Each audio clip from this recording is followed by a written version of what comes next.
ਸਤਨਾਮ ਸ਼੍ਰੀ ਵਾਹਿਗੁਰੂ ਸਾਹਿਬ JIO. परम सन्मानियो गुरु रूप गुरु खालसा साध संगत जी, वाहिगुरु जी का खालसा वाहिगुरु जी की फतेह। साधु बोले सहज सुभाए, साध का बोलिया बिरथा ना जाए। एक दिन सुल्तानपुर लोधी के नवाब दौलत खां ने श्री जयराम जी नूं सद के पुछया कि मैं सुनिया है कि तुहाडे गुरु नानक मोदी का साहिबजादा श्री चंद बड़ा पहुँचा होया फकीर निकलिया है। बालक रूप विच भी उसने कई कौतक दिखाए हैं ते रिद्धियां सिद्धियां दा भंडार है। ओह जपी तपी ते त्यागी है। कंन विच मास दा मुंदरा जमांदरू ही कुदरती है। सिर ते सुनहरी बावराणे हैं।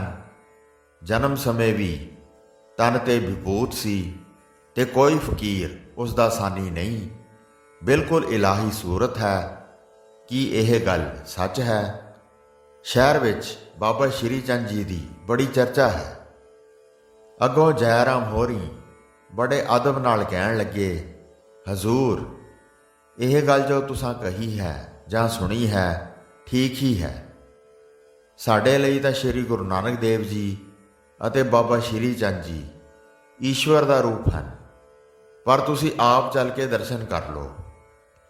ਫਿਰ ਨਵਾਬ ਨੇ ਕਿਹਾ, ਭਈ ਜੇ ਸੱਚਮੁੱਚ ਹੀ ਇਸ ਉਮਰ ਵਿੱਚ ਇੰਨਾ ਪਹੁੰਚਿਆ ਹੋਇਆ ਫਕੀਰ ਹੈ ਤਾਂ ਮੈਂ ਉਹਦਾ ਮੁਰੀਦ ਹੋਵਾਂਗਾ।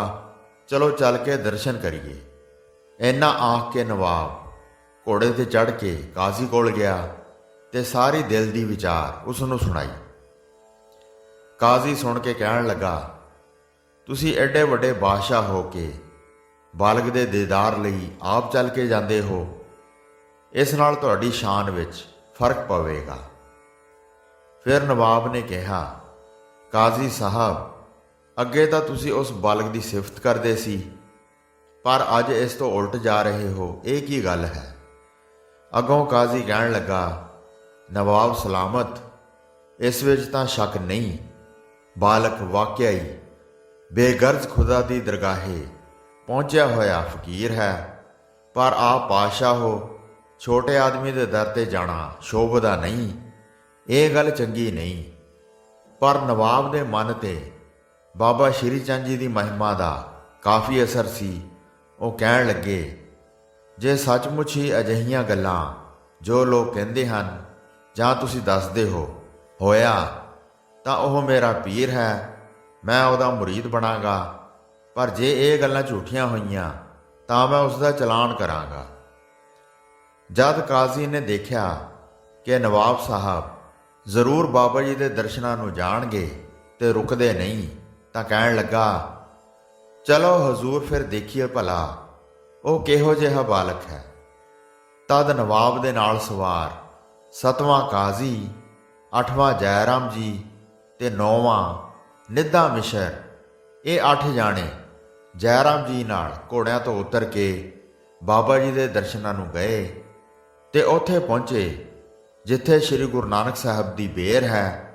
ਉਸ ਥੱਲੇ ਬਾਬਾ ਸ਼੍ਰੀ ਚੰਦ ਜੀ ਆਸਨ ਜਮਾਏ ਬੈਠੇ ਸਨ ਤੇ ਸੰਗਤ ਜੁੜੀ ਹੋਈ ਸੀ। ਆਸ-ਪਾਸ ਲੋਕਾਂ ਨੇ ਮੇਲਾ ਲਾਇਆ ਹੋਇਆ ਸੀ।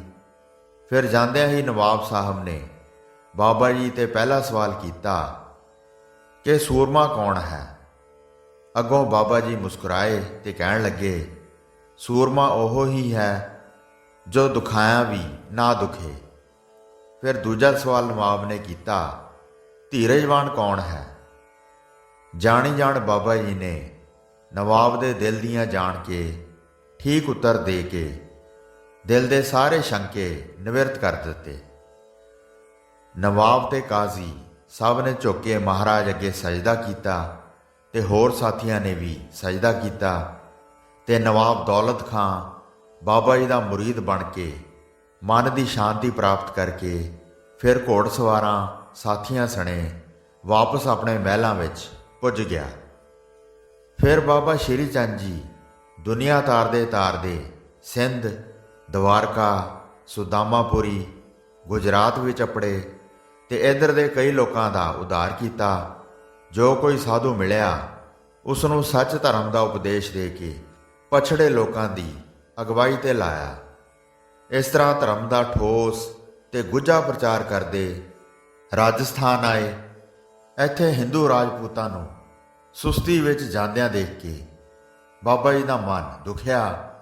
ਪਰ ਜਦੋਂ ਮਹਾਰਾਣਾ ਪ੍ਰਤਾਪ ਦੀ ਬਾਬਤ ਸੁਣਿਆ ਕਿ ਉਸਨੇ ਜ਼ੁਲਮ ਦਾ ਖੂਬ ਟਾਕਰਾ ਕਰਦੇ ਹੋਏ ਰਾਜਪੂਤੀ ਸ਼ਾਨ ਨੂੰ ਬਰਕਰਾਰ ਰੱਖਿਆ ਹੈ ਤੇ ਹਾਲੀ ਹਿੰਦੂ ਧਰਮ ਨੂੰ ਨੀਵਾਂ ਨਹੀਂ ਹੋਣ ਦਿੱਤਾ, ਤਾਂ ਸੁਣ ਕੇ ਬਹੁਤ ਖੁਸ਼ ਹੋਏ।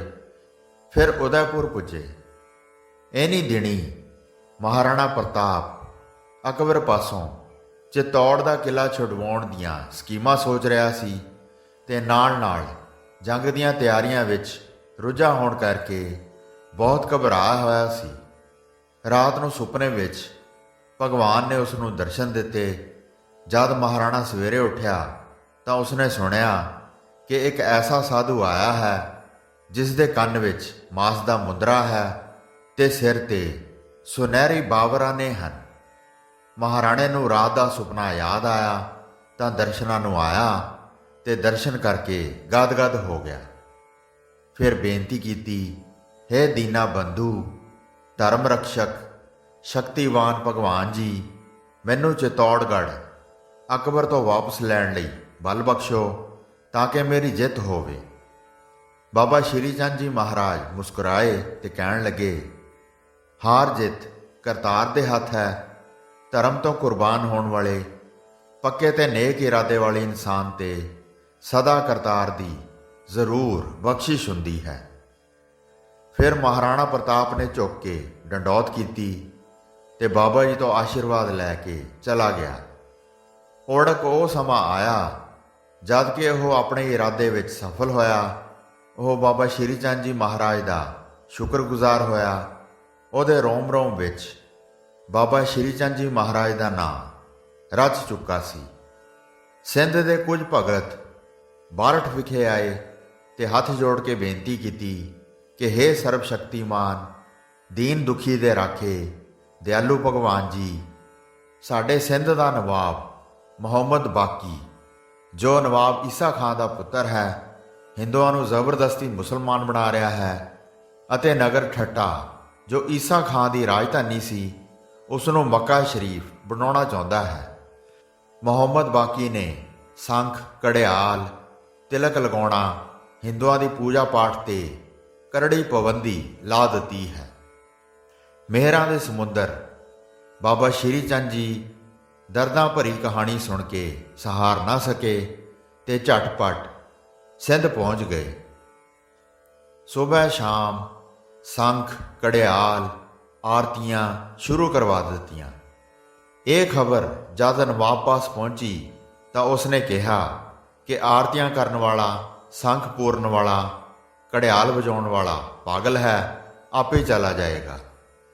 ਜਦ ਬਾਬਾ ਸ਼੍ਰੀ ਚੰਦ ਜੀ ਨੂੰ ਇਹ ਗੱਲ ਕਿਸੇ ਨੇ ਆ ਕੇ ਦੱਸੀ ਤਾਂ ਉਹਨਾਂ ਦੇ ਮੁਖਾਰ ਬਿਨ ਤੋਂ ਸੁਭਾਵਕ ਇਹ ਨਿਕਲਿਆ ਕਿ ਸਾਨੂੰ ਪਾਗਲ ਕਹਿਣ ਵਾਲਾ ਖੁਦ ਪਾਗਲ ਹੈ। ਇਹ ਕੁਝ ਕਹਿਣ ਦੀ ਦੇਰ ਸੀ ਕਿ ਮੁਹੰਮਦ ਬਾਕੀ ਨਵਾਬ ਪਾਗਲ ਹੋ ਗਿਆ ਅਤੇ ਕੁਝ ਸਮੇਂ ਬਾਅਦ ਆਪਣੀ ਹੀ ਤਲਵਾਰ ਆਪਣੇ ਆਪ ਨੂੰ ਮਾਰ ਕੇ ਮਰ ਗਿਆ। ਸਾਧੂ ਬੋਲੇ ਸਹਿਜ ਸੁਭਾਏ, ਸਾਧ ਕਾ ਬੋਲਿਆ ਬਿਰਥਾ ਨਾ ਜਾਏ। ਇਹ ਸਾਰਾ ਚਮਤਕਾਰ ਜਦ ਨਵਾਬ ਦੇ ਲੜਕੇ ਜਾਨ ਬੇਗ ਨੇ ਦੇਖਿਆ ਤਾਂ ਕੁਝ ਹੋਸ਼ ਟਿਕਾਣੇ ਆਈ ਅਤੇ ਭਗਵਾਨ ਜੀ ਦੇ ਚਰਨਾਂ ਤੇ ਢਹਿ ਪਿਆ ਤੇ ਆਪਣੇ ਪਿਤਾ ਵੱਲੋਂ ਕੀਤੀ ਅਵੱਗਿਆ ਦੀ ਮਾਫੀ ਮੰਗੀ ਤੇ ਇਕਰਾਰ ਕੀਤਾ ਕਿ ਮੈਂ ਅੱਗੋਂ ਵਾਸਤੇ ਕਿਸੇ ਹਿੰਦੂ ਨੂੰ ਤੰਗ ਨਹੀਂ ਕਰਾਂਗਾ ਅਤੇ ਨਾ ਹੀ ਪਾਠ ਪੂਜਾ ਤੇ ਪਾਬੰਦੀ ਲਾਵਾਂਗਾ। ਬਾਬਾ ਸ਼੍ਰੀ ਚੰਦ ਜੀ ਨੇ ਉਸ ਨੂੰ ਮਾਫ ਕਰਕੇ ਆਸ਼ੀਰਵਾਦ ਦਿੱਤੀ ਤੇ ਉਹ ਰਾਜਗੱਦੀ ਤੇ ਬੈਠਾ।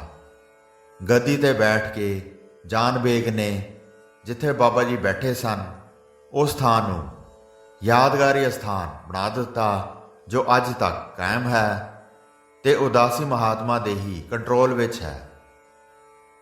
ਹੋਈਆਂ ਭੁੱਲਾਂ ਚੁੱਕਾਂ ਦੀ ਖਿਮਾ ਬਖਸ਼ਣੀ ਜੀ। ਦਾਸ ਨੂੰ ਆਗਿਆ ਦਿਓ। ਵਾਹਿਗੁਰੂ ਜੀ ਕਾ ਖਾਲਸਾ, ਵਾਹਿਗੁਰੂ ਜੀ ਕੀ ਫਤਿਹ।